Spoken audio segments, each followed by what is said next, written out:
Jadi rasa sedih, rasa lelah, itu hampir semuanya ibu baru merasakan itu.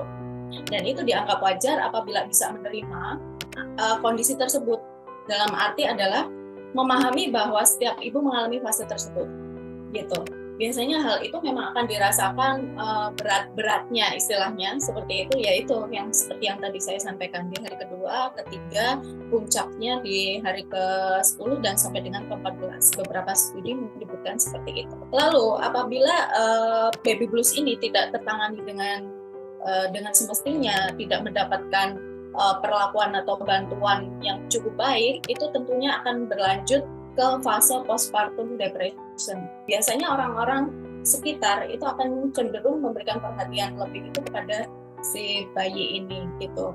Biasanya hal-hal itu yang membuat atau yang men-trigger si ibu merasa uh, bahasanya ada kok gini amat sih habis punya anak. Iya senang, tapi kok semua orang fokusnya nggak ada sih yang mau bantuin aku ibaratnya. Memang baby blues ini juga bisa terjadi pada ayah gitu. Kalau ayah kan biasanya lebih, baby blues ini terjadi lebih kepada kecemasan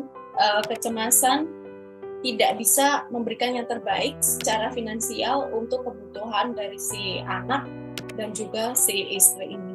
Ya, baby blues ini juga bisa terjadi di kehamilan selanjutnya gitu. Ada peluang untuk itu terjadi gitu. Sekalipun kita sudah memiliki pengalaman di anak pertama, tapi juga bisa kemungkinan besar muncul lagi di kehamilan selanjutnya begitu.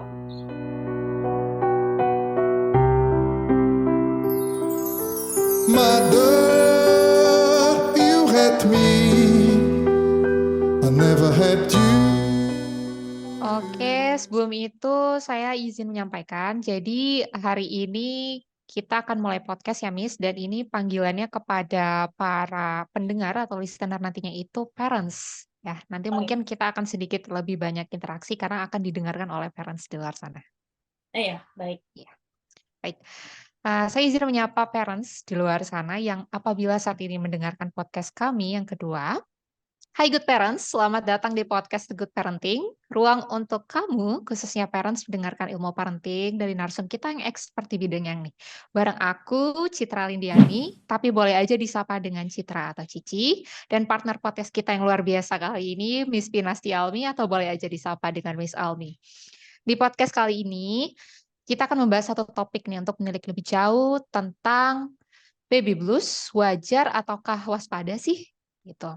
Nah, buat parents yang kemudian lagi dengerin ini dan merasa menjadi salah satu orang yang pernah mengalaminya, podcast ini mungkin bakal terasa lebih relate ya parents. Atau mungkin bagi parents yang belum pernah mengalami, bisa aja nantinya satu pandangan dan satu pendapat, atau bahkan bisa jadi satu pandangan baru ya. Nah, tak kenal maka tak sayang, maka mari kita kenalan dulu nih.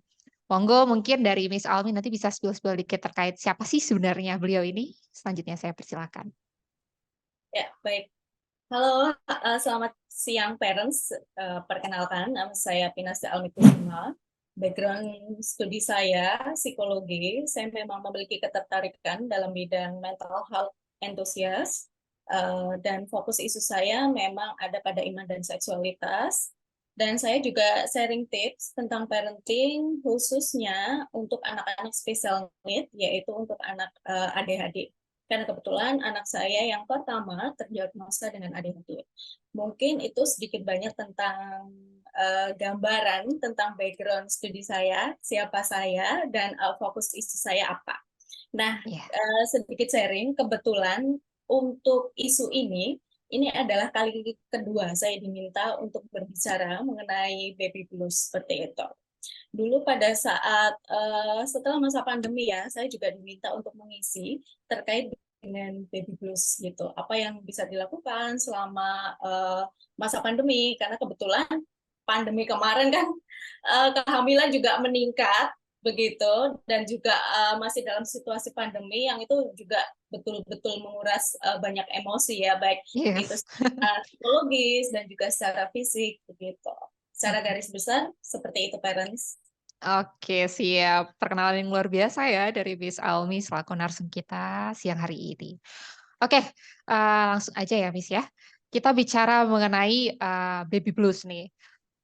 Mungkin bagi parents di luar sana, istilah baby blues itu udah nggak asing lagi ya. Nah, kemudian untuk mengawali, podcast hari ini kita akan membukanya dengan beberapa kasus. Salah satunya itu terkait dengan bulan September lalu, itu ternyata ada kasus baby blues juga nih, Miss, gitu. Ditemukan ada sebuah video yang sempat viral, seorang ibu yang nyaris membuang bayinya di stasiun Pasar Minggu, Jakarta Selatan. Dan itu juga sempat dikutip oleh salah satu media sosial terbesar yakni Narasi, Miss. Nah, kemudian dilanjutkan juga dengan kasus lainnya di bulan Oktober lalu. Nah, seorang ibu yang kemudian berinisial LN itu dengan tega menceburkan bayinya ke dalam ember berisi air di kediamannya di Pesanggerahan, Jakarta Selatan, gitu. Ibunya juga dengan tega nih merekam tindakannya sembari tertawa. Setelah didiagnosa, ternyata ibu tersebut mengalami kebingungan, stres, dan lelah karena harus mengurus 3 anaknya yang masih balita. Nah, kemudian untuk mendukung kedua kasus tersebut, ternyata hari ini di Indonesia itu mencapai angka tertinggi ketiga baby blues syndrome se-Asia Tenggara. Nah, hal ini juga sudah terungkap oleh Indonesia National Adolescent Mental Health Survey. Nah, dari kasus tersebut, mari kita awali nih, Miss. Kira-kira baby blues syndrome itu menurut Miss Pinasti yang ternyata juga pernah mengalami baby blues, itu apa sih, Miss? Mungkin bisa dibagikan ke parents-parents yang saat ini mungkin tengah menyaksikan ya, Miss. Silakan. Iya, iya. Sebenarnya saya cukup sedih juga ya mengikuti kasus tersebut karena kebetulan saya juga mengikuti 2 Mm-mm. kasus diantaranya disebutkan begitu, Miss. Ya. Eh, Kalau untuk secara garis besar sendiri, baby blues itu biasa dari sudut pandang psikologi ya, itu biasa disebut dengan postpartum blues atau maternity blues atau yang biasa orang sebut itu dengan istilah baby blues. Nah, biasanya baby blues sendiri ini muncul itu dirasakan oleh ibu-ibu yang baru saja melahirkan gitu, biasanya muncul di hari kedua dan ketiga setelah melahirkan ya. Biasanya rasanya itu diawali dengan perasaan capek, kemudian sedih gitu, mood swing yang gampang berubah. Bisa saja di satu sisi mengalami euforia tentang status baru menjadi seorang ibu seperti itu, kemudian rasanya begitu bahagia. Namun selang beberapa saat kemudian itu bisa tiba-tiba menangis dengan sendirinya karena merasa khawatir apabila tidak bisa menjadi ibu yang baik dalam merawat bayi seperti itu. Nah, biasanya perasaan-perasaan itu muncul akan di puncaknya itu di hari kedua, ketiga, dan biasanya akan apabila hal tersebut bisa teratasi dengan baik oleh si ibu ini, biasanya akan mereda di hari ke-14 seperti itu. Biasanya dari banyak studi mengatakan demikian. Nah, lalu kapan sih seharusnya kita merasa waspada gitu dengan gejala-gejala yang sudah dianggap tidak wajar ketika mengalami baby blues ini? Karena prinsipnya baby blues ini adalah menjadi hal yang normal dalam tanda kutip dirasakan oleh semua perempuan yang baru saja berubah status ya, yang tadinya single gitu, maksud saya single belum punya anak gitu, setelah itu melahirkan itu kan pasti ada perubahan-perubahan hormonal yang dirasakannya, maksudnya perubahan bentuk tubuh seperti itu, dan ada proses pemulihan pasca melahirkan itu kan juga butuh waktu yang tidak sedikit. Jadi rasa sedih, rasa lelah itu hampir semuanya ibu baru merasakan itu. Dan itu dianggap wajar apabila bisa menerima kondisi tersebut. Dalam arti adalah memahami bahwa setiap ibu mengalami fase tersebut. Gitu. Biasanya hal itu memang akan dirasakan berat-beratnya istilahnya seperti itu, yaitu yang seperti yang tadi saya sampaikan di hari kedua, ketiga, puncaknya di hari ke-10 dan sampai dengan ke-14. Beberapa studi menyebutkan seperti itu.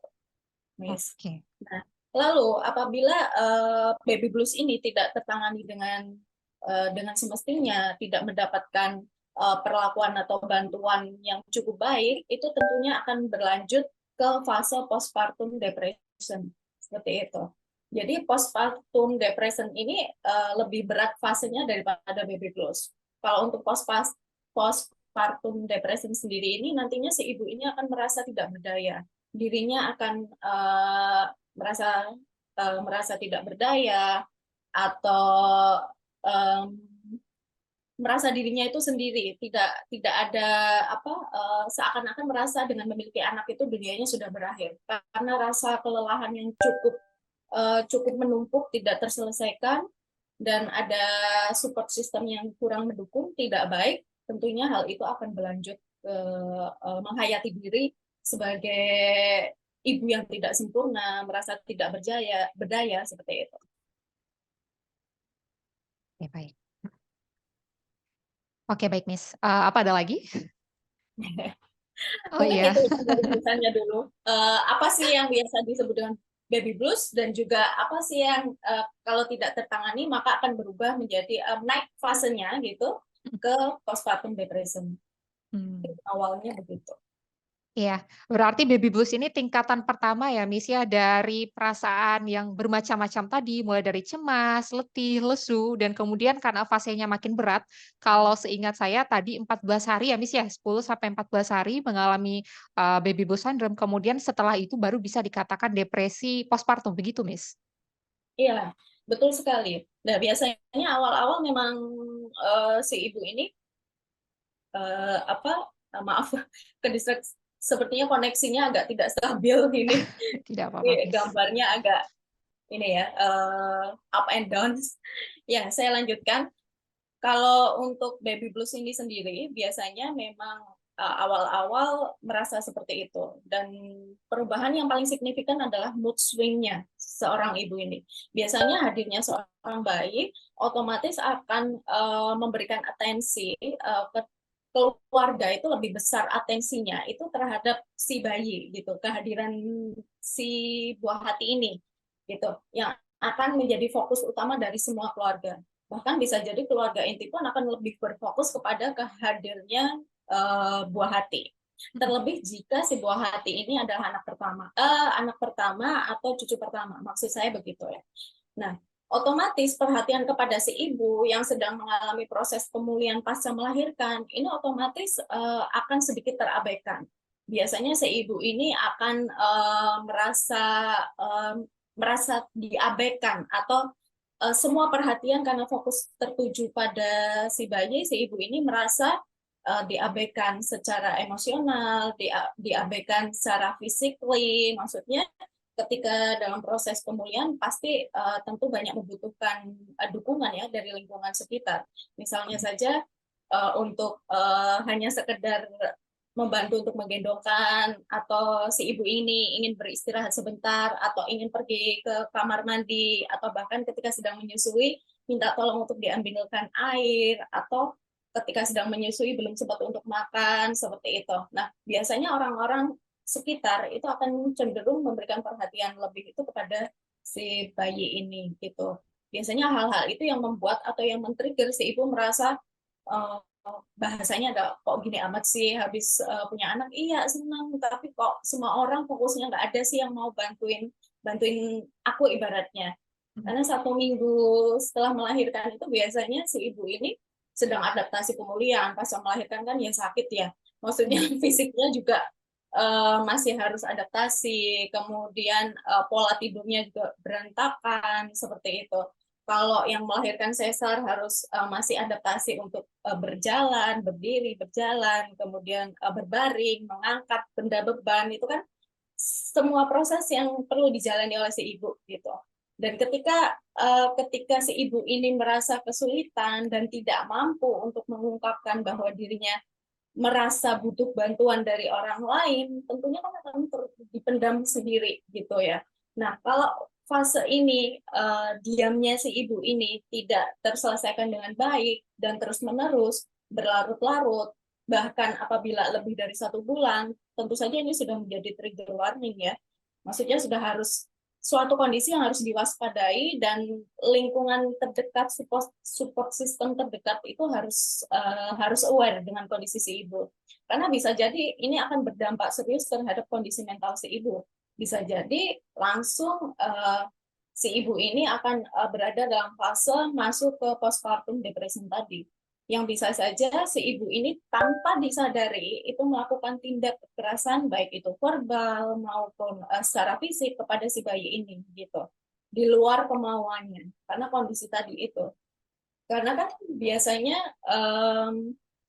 kondisi mental seseorang itu kan berbeda-beda ya ada yang pada saat kehamilan memang sudah mempersiapkan kehadiran sebuah hati dengan mengikuti berbagai macam kelas parenting, persiapan setelah melahirkan itu apa yang harus dilakukan dan kemungkinan-kemungkinan apa, bahkan sudah banyak konseling pasca melahirkan gitu yang menemani ibu ini agar tidak merasakan fase berlarut-larut baby blues yang tidak normal dalam tanda kutip itu tadi gitu.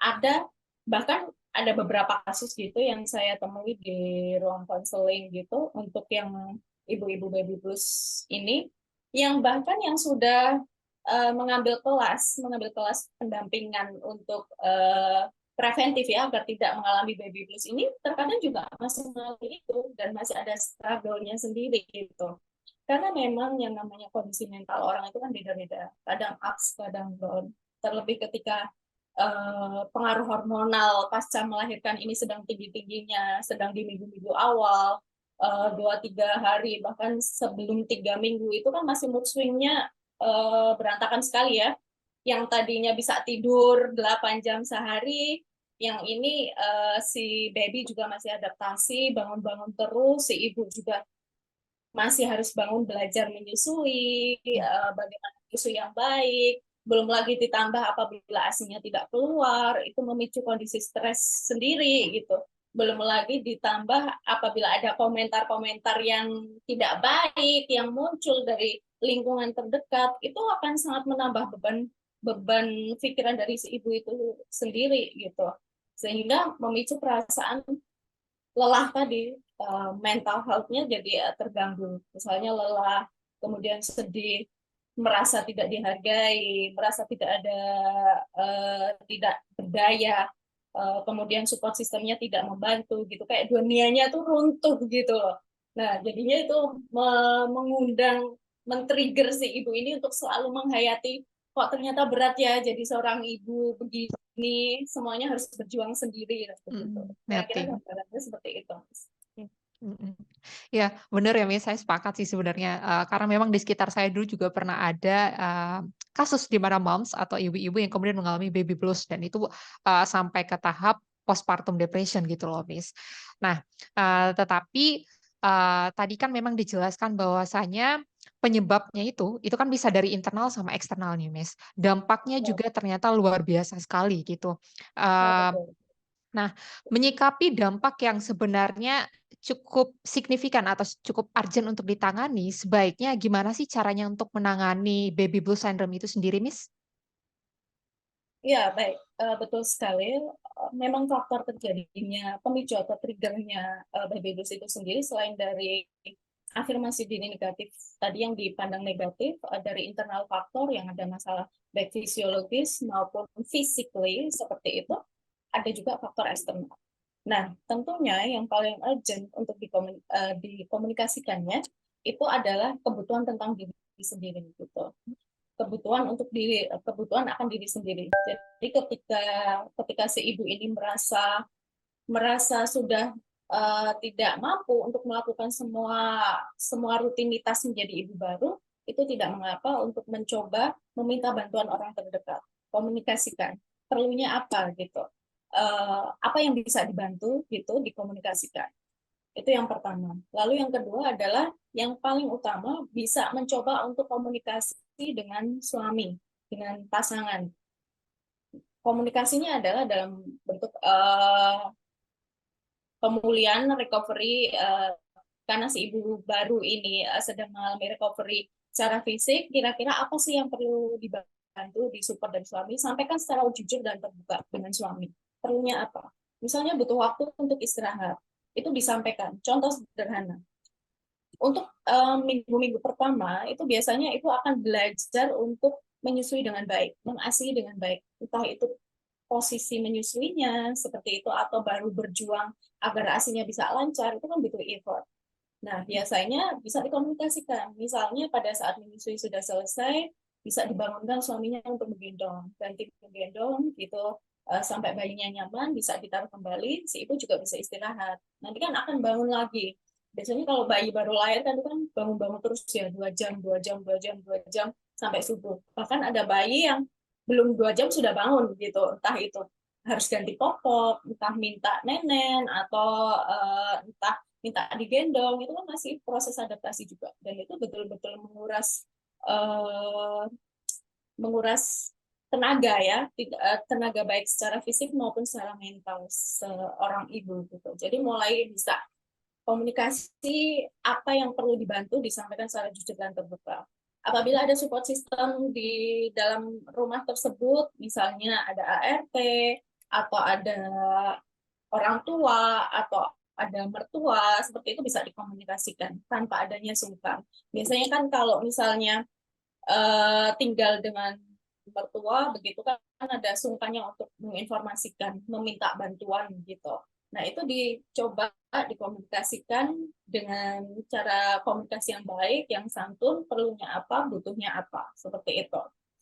Jadi bisa mulai seperti itu dari hal yang membangun komunikasi secara terbuka, butuhnya apa gitu.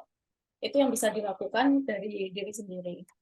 Jadi memang kalau untuk mendampingi ibu pada masa setelah melahirkan memang butuh butuh bisa dibilang self awareness yang tinggi ya dari Yap. lingkungan sekitar ya, khususnya adalah pasangan. Mungkin juga kalau tipe ibu ini misalnya cenderung pemalu, introvert, tidak bisa menyampaikan gitu, mungkin suami bisa memfasilitasi untuk membantu menyampaikan kepada orang tuanya atau kepada ayat yang ada di rumah, seperti itu. Support sistemnya siapa yang ada di rumah bisa dibantu untuk memberikan semacam apa ya, gambaran sebenarnya istri saya itu butuhnya dibantu dalam hal apa, misalnya pada saat menyusui atau kalau sedang menyusui belum sempat makan bisa tolong diambilkan, atau pada saat belum sempat mandi karena harus menggendong, harus menyusui gitu ya, diberikan waktu untuk mandi gitu, atau misalnya belum sempat untuk apa ya, bikin susu hangat seperti itu.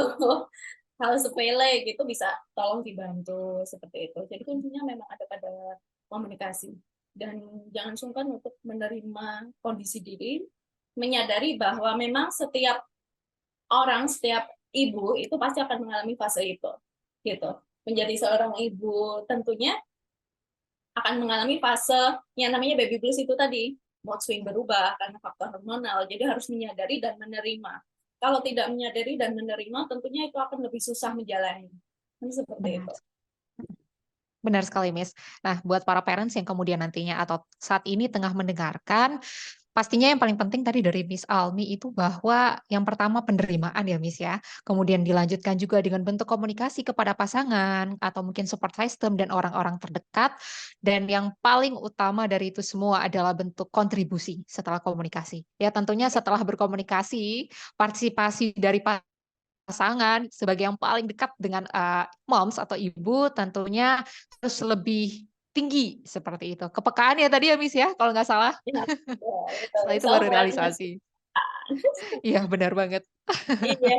Oh ya, Miss, Heeh. jika bicara mengenai pasangan, support system, atau bahkan tadi ART, orang-orang terdekat, kalau begitu siapa saja sih yang sekiranya masuk ke dalam prioritas orang-orang yang harus terlibat saat terjadinya baby blues syndrome pada ibu, Miss, kira-kira? Iya, kalau untuk lingkungan sosial gitu yang harus terlibat apabila ibu ini mengalami baby blues sudah pasti ya, di luar pasangan itu sudah pasti. Pasangan, kemudian keluarga inti. Kan ada juga pasangan-pasangan muda yang masih harus tinggal dengan orang tua ataupun mertua. Realitanya kan seperti itu ya. Di Iya. situasi sekarang ini masih banyak juga pasangan muda yang masih harus tinggal dengan orang tua ataupun mertua karena ada faktor lain gitu yang mungkin belum mandiri secara finansial seperti itu, dan ada faktor lain yang mungkin contohnya harus menjaga orang tua gitu sesuai dengan kesepakatan sebelum menikah, itu kan juga kita tidak, itu di luar kontrol kita ya. Iya. Maksudnya kondisi pasangan yang sudah menikah itu kan setiap orang beda-beda. Ada yang ketika sudah menikah, sudah mampu secara finansial, dia tinggal sendiri, tapi dia memiliki support system seperti ART.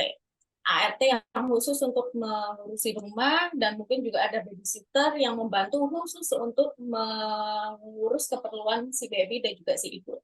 Ada juga kondisi pasangan yang masih harus berjuang secara finansial, sehat mental, bahkan sehat spiritual, yang masih belum bisa mendapatkan support system, baik itu ART atau neni, dan misalnya harus merantau keluar kota dan belum bisa tinggal atau dengan orang tua ataupun mertua, otomatis kan itu harus ada kerjasama yang baik. Kalau kondisinya seperti itu tadi, harus ada kerjasama yang baik antara suami dan istri, gitu. Nah, kalau misalnya tidak ada support system yang baik, otomatis pasangan ini juga bisa meminta bantuan dengan lingkungan tempat tinggal terdekat, gitu. Ya, misalnya jangan sungkan untuk sharing dengan tetangga jika memang ada kondisi kegawat daruratan yang memang harus memerlukan bantuan. Contohnya, kalau misalnya pas si suaminya bekerja, ini contoh sederhana ya, suaminya bekerja, kemudian si istri di rumah dengan bayi itu mungkin baru usia 2 minggu, itu kan kalau misalnya ingin ke kamar mandi atau ingin tinggal mandi sebentar, tentu kan repot sekali ya kalau misalnya harus memastikan betul-betul safety, atau pas nangis nggak ada yang gendong, itu kan agak repot juga. Jika memang khawatir bayinya kenapa-napa atau memicu kecemasan yang berlebih dari si ibu ini, jadi ya bisa mungkin minta tolong tetangga untuk menggendongkan sebentar, dipanggil ke rumah, barang 10 menit saja, agar si ibu ini bisa menikmati waktunya di kamar mandi hanya untuk mandi misalnya. Itu sangat membantu sekali loh, memberikan ruang pada diri untuk me time. Nah, itu cukup membantu sekali. Karena kecenderungan orang sekarang, kalau yang dalam ilmu psikologi kan ada yang namanya social comparison. Jadi membandingkan kehidupan dirinya itu dengan kehidupan orang lain gitu. Apalagi dengan beredarnya sosial media yang bisa kita akses kapan saja, anytime, anywhere, itu kan tentunya akan memberikan trigger juga kepada kondisi kesehatan mental seorang. Yang saya sampaikan di awal, kondisi kesehatan mental seorang juga antara yang satu dan lainnya ini tidak sama. Bisa saja yang sifat dasar manusia ini, yang social comparison ini, ketika mentalnya sudah bagus, gitu, ketika melihat misalnya kok pasangan ini support sistemnya bagus ya, ada ART, ada neni, sementara aku kok enggak ya, aku melakukan semuanya sendiri, enak banget, seperti itu kan akan memicu trigger yang namanya mungkin konflik antara suami dan istri, merasa tidak tercukupi kebutuhan secara finansial, lalu membandingkan di luar kemampuan yang seharusnya. Lalu kalau sudah merasa kecewa, kemudian merasa tidak berdaya, tidak mampu secara finansial, melihat itu kan akhirnya lelah sendiri ya. Dan pendekatan spiritual pun jadi tidak bisa dilihat gitu. Dalam arti rasa syukurnya jadi akan dicabut gitu. Bisa saja kan masing-masing keluarga itu kan struggle-nya masing-masing ya, setiap orang gitu. Dan itu akan sangat menjadi red flag sekali ya, ketika pasangan-pasangan muda ini baru memiliki anak, dan ketika melihat perbandingan dengan pasangan-pasangan muda lain yang mungkin memiliki support system dengan bagus, sementara dirinya tidak, nah itu akan justru menimbulkan afirmasi diri negatif begitu. Namun sebaliknya, jika kondisi kesehatan mentalnya si ibu ini bagus, melihat seperti itu, tentunya ibu akan memberikan penguatan kepada diri sendiri. Oke, mungkin kondisi support systemku tidak sebagus pasangan si A, gitu. Tapi setidaknya aku bisa melewati ini semua karena aku punya support system di rumah yang baik, seperti pasangan yang mau berbagi peran pengasuhan, tidak hanya pengasuhan tapi juga urusan domestik rumah tangga yang bisa dibagi gitu. Itu sangat membantu sekali. Sepakat, Miss, benar banget. Selain daripada tadi, saya cukup tertarik sih sebenarnya terkait dengan banyak sekali ibu-ibu yang kemudian suka membandingkan. Sebenarnya ini juga sebelum mengalami baby blues syndrome biasanya sering terjadi ya, Miss, apalagi dengan maraknya digitalisasi hari ini, apa-apa medsos, dan biasanya kalau udah stres, pelariannya juga sering ke medsos ya, Miss ya. Nah, kemudian di samping tadi peran daripada orang-orang terdekat, pasangan dan yang lainnya, tentunya peran dari dokter ahli juga sih sebenarnya sangat penting ya, Miss, ya. Kalau misalkan, ibu-ibu yang kemudian ingin mengantisipasi adanya baby blues syndrome pasca melahirkan, itu ingin melakukan, apa ya, persiapan dengan menghubungi kontak dokter ahli terkait atau dokter pribadi, atau mungkin dokter-dokternya sekiranya dapat dipercaya setelah, pasca melahirkan nanti, sekiranya itu bisa lebih, eee, menjaga jika memang nanti bisa terjadi adanya baby blues syndrome, seperti itu. Ya, menindaklanjuti hal itu juga, tadi kan kita bicara mengenai tindakan penanganan apa sih yang harusnya bisa dilakukan kepada ibu-ibu yang bisa, apa ya, mengalami baby blues syndrome. Kemudian kira-kira menurut Miss Almi, apakah ada tindakan pencegahan khusus, dari baby blues syndrome itu sendiri, Miss? Ya, baik, saya sepakat ya.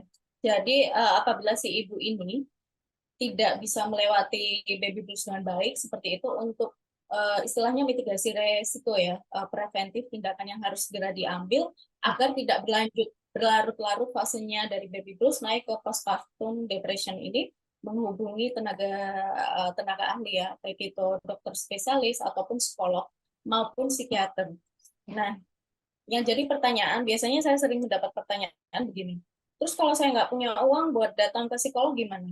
Terus kalau saya nggak punya uang buat daftar konsultasi online, saya harus gimana nih? Gitu. Biasanya kan begitu. Nah, saya biasanya akan menyampaikan bahwa di era sekarang ini ada yang namanya komunitas untuk ibu-ibu muda gitu yang baru memiliki anak untuk saling bertukar rasa gitu, bertukar pengalaman gitu agar bisa saling berbagi cerita kalau misalnya berada dalam situasi baby blues gitu. Kalau misalnya itu tidak bisa atau tidak nyaman didapetin oleh si ibu ini, biasanya saya akan bilang bisa datang ke layanan fasilitas kesehatan seperti puskesmas. Puskesmas itu kan juga ada psikolognya begitu. Bahkan beberapa rumah sakit itu juga memberikan layanan konseling untuk konseling dengan psikolog itu menggunakan fasilitas BPJS. Sekarang juga difasilitasi itu.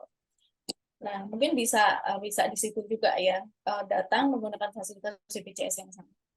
Nah, kalau seandainya itu semua belum bisa dipenuhi gitu atau mungkin keterbatasan waktu gitu karena tidak bisa berpergian atau ada faktor X di luar kendali kita, yaitu tadi mungkin bisa secara tegas dan terbuka ngomong berbicara dengan suami. Suami ini kan tentunya adalah garis depan ya, garis depan Iya, pembenteng kita ya. iya. Ketika maksudnya sudah berumah tangga gitu dan sudah memutuskan untuk mempunyai anak, otomatis juga harus mau berbagi, tidak hanya berbagi peran pengasuhan, berbagi pekerjaan domestik. Kalau misalnya tidak ada support system yang membantu, otomatis tetap harus mencari solusi bersama. Dalam arti hal terkecil yang bisa dibantu yang memberikan ruang untuk diri, yaitu me time. Menyadari betul kalau sudah burn out, sudah stres, belajar menjadi ibu baru itu yang tidak mudah, butuh effort yang sangat luar biasa. Sampaikan butuh me time barang 5-10 menit untuk perempuan, hanya untuk misalnya bikin kopi panas, bisa minum tanpa distraksi, itu sudah cukup untuk merecharge energi. Gitu. Itu hal simple yang bisa dilakukan. Itu yang pertama begitu. Hal yang Oke. utama untuk membantu gitu ya, membentengi diri gitu ya, itu yang pertama adalah memberikan ruang pada diri, berbicara dengan diri sendiri, mengafirmasi diri sendiri dengan baik. Terima kasih sudah bisa berjuang sampai dengan titik ini gitu, karena nggak apa-apa kalau misalnya nggak bisa menjalankan semua rutinitasnya seperti dulu dengan baik sebelum memiliki anak, itu ya sadari betul harus mulai menurunkan standar. Misalnya rumah yang selalu rapi kemudian punya anak, tentu tidak bisa meluangkan waktunya semuanya untuk mengurus rumah dengan rapi. Itu tadi sadari itu betul dan menerima gitu. Benar banget, Miss.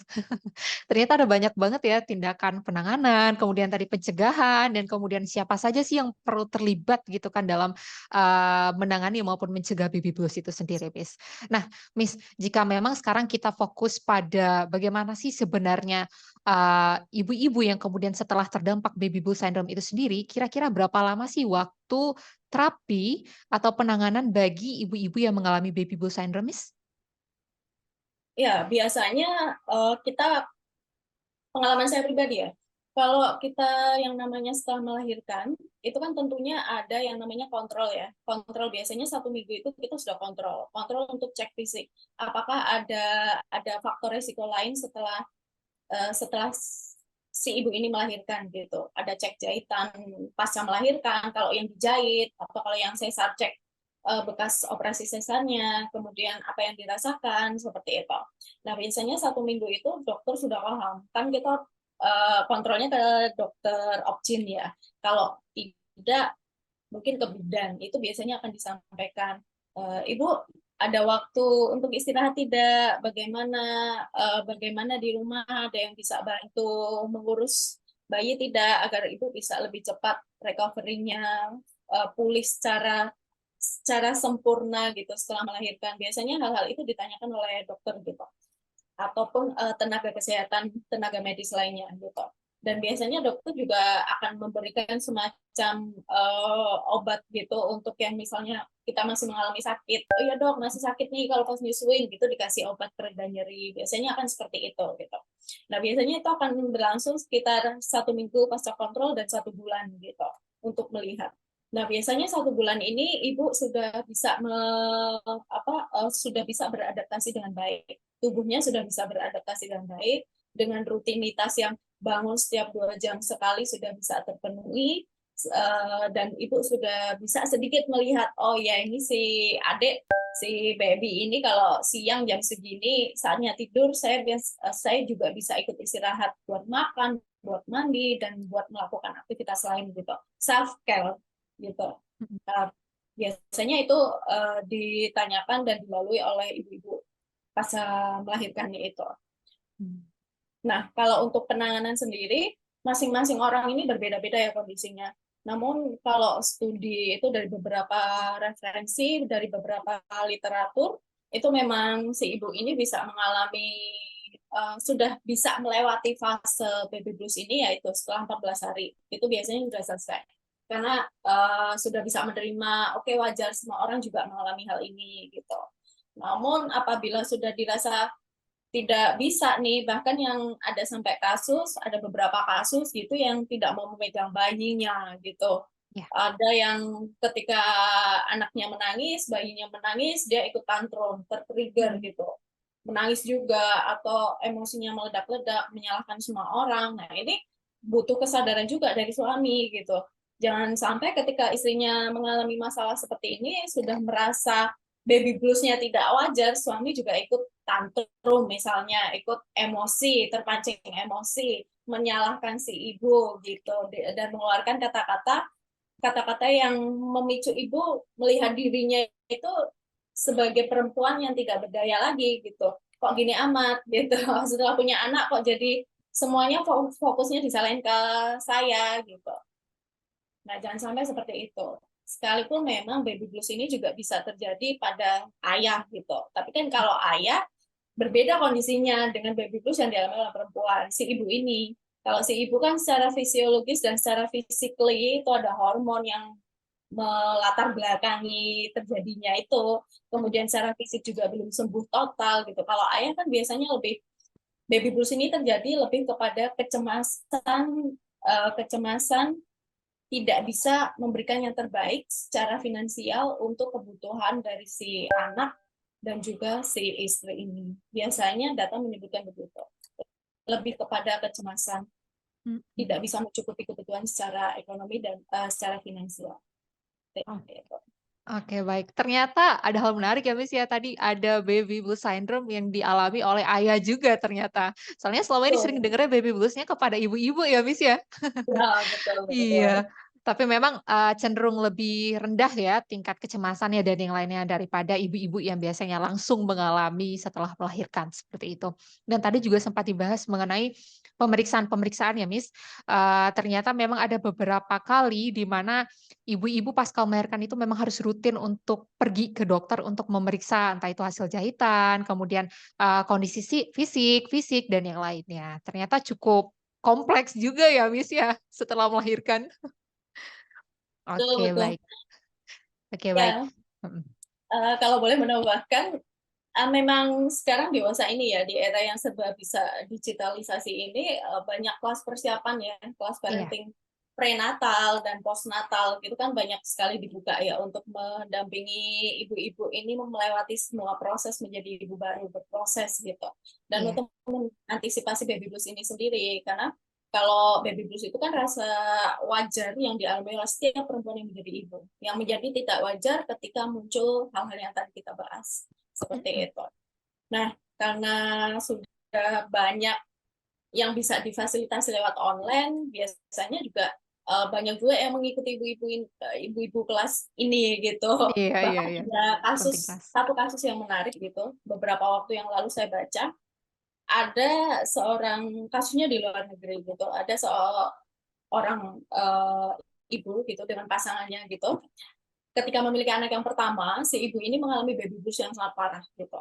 Baby blues yang sangat parah, dan hal itu memicu trauma ketika akan memiliki anak selanjutnya. Mmm, Mengingat pernah mengalami fase baby blues yang sangat parah dan naik ke fase postpartum depression sampai dengan tidak mau pegang bayi gitu, emosinya meledak-ledak, tidak mau makan, kehilangan nafsu makan seperti itu, dan melakukan kekerasan verbal kepada anaknya padahal masih bayi, menangis, yang tiba-tiba berteriak-teriak seperti itu. Akhirnya ketika mau memiliki anak yang kedua setelah jangka waktu yang lama gitu, dipersiapkan dengan baik gitu.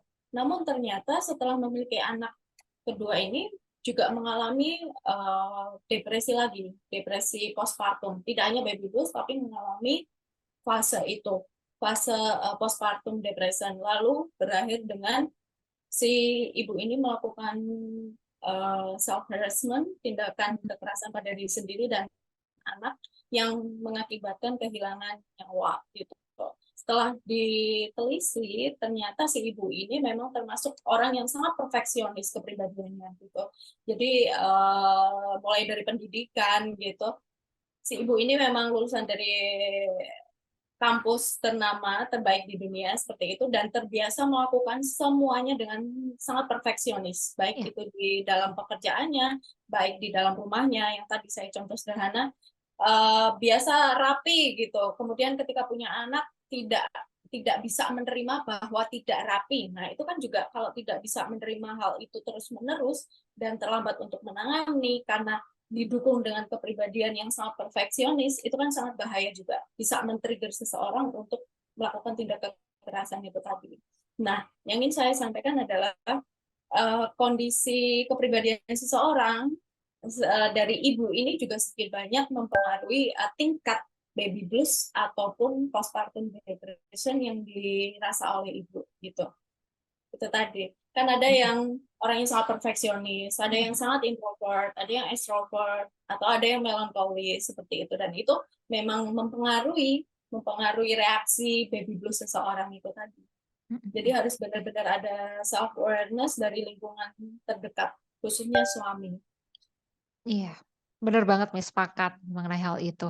Ya kompleks ya, tadi juga mengenai karakter dari beberapa ibu-ibu ya, biasanya juga tingkat dari baby blues itu sendiri terkait gejalanya, itu memang macam-macam ya, Miss. Berarti untuk penanganannya juga beda-beda juga ya, Miss, ya?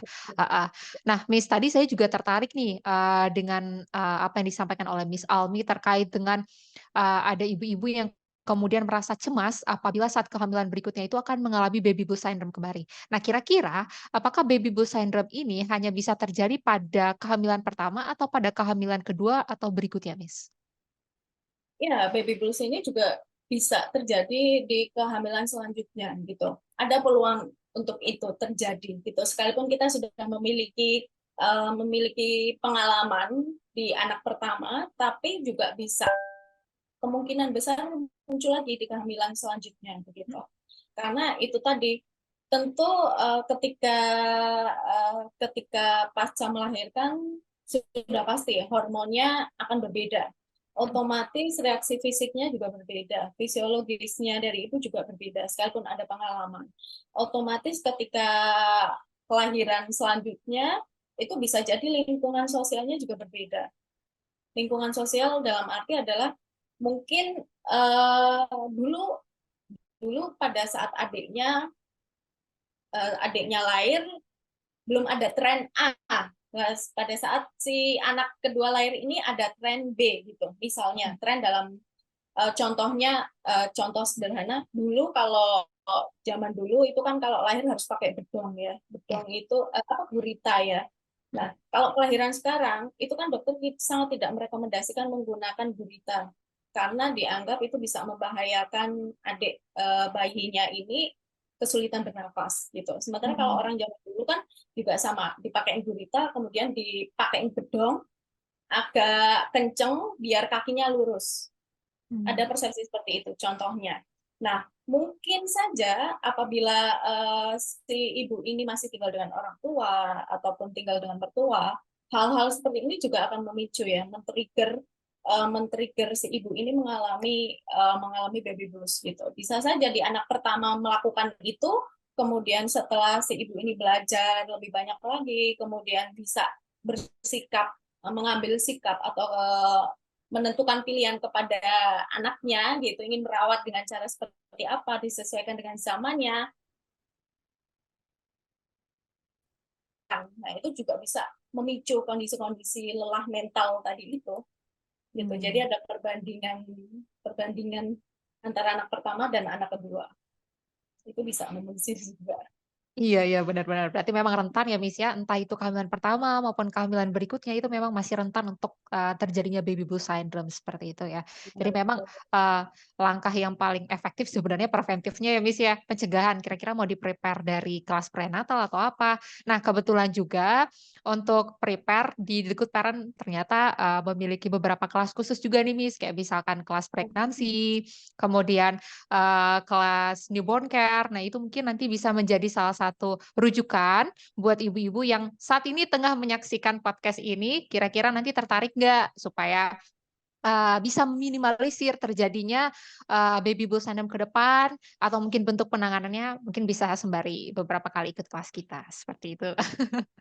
Jadi Iya, sedikit sangat adlibs ya, Miss, sangat ya. ini sangat insightful sekali ya. Iya, Iya, kemarin juga saya melihat ada banyak kelas sekali ya, yang mhm. Masya Allah sangat sangat membantu sekali untuk ibu-ibu gitu, untuk mengambil sesi atau belajar dalam topik apa seperti itu. Iya, benar banget, Miss, ya. Sebagai alternatif, sebagai antisipasi ya kan, ibu-ibu zaman sekarang kan Betul. biasanya apa-apa prepare ya, Miss, ya. Iya betul. Jadi Heeh, ibu-ibu sekarang biasanya belajar kelas menyusui, bagaimana mhm, menyusui yang baik, atau mau iya masuk kelas MPASI. MPASI yang baik itu MPASI yang seperti apa iya, sih? Gitu. heeh, Bahkan bener ketika banget, nanti toilet training juga belajar lagi kan gitu ya. mhm, Karena sama, di zaman sekarang ini tidak hanya virus yang berevolusi ya, tapi mhm, pengetahuan juga sangat berkembang dengan pesat lagi. Yaitu iya, contohnya tadi, zaman saya dulu mungkin saya dikasih gurita, dikasih bedong gitu. Tapi kalau sekarang dokter akan dengan tegas memberitahu bahwa bedong itu fungsinya hanya menghangatkan. Kalau terlalu kencang itu bisa mendisposisi atau dislokasi mhm, panggul anak bayi, tidak baik begitu. Penggunaan gurita yang keras juga rawan bayi tidak bisa bernafas kan seperti itu ya.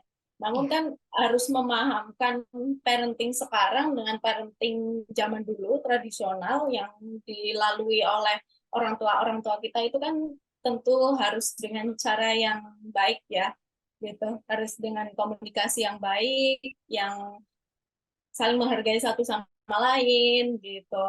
Dan saya selalu bilang bahwa di dalam prinsip iman yang saya yakini, di dalam Islam sendiri itu kan mengajarkan bahwa didiklah anak kamu sesuai dengan zamannya, kan iya, begitu ya.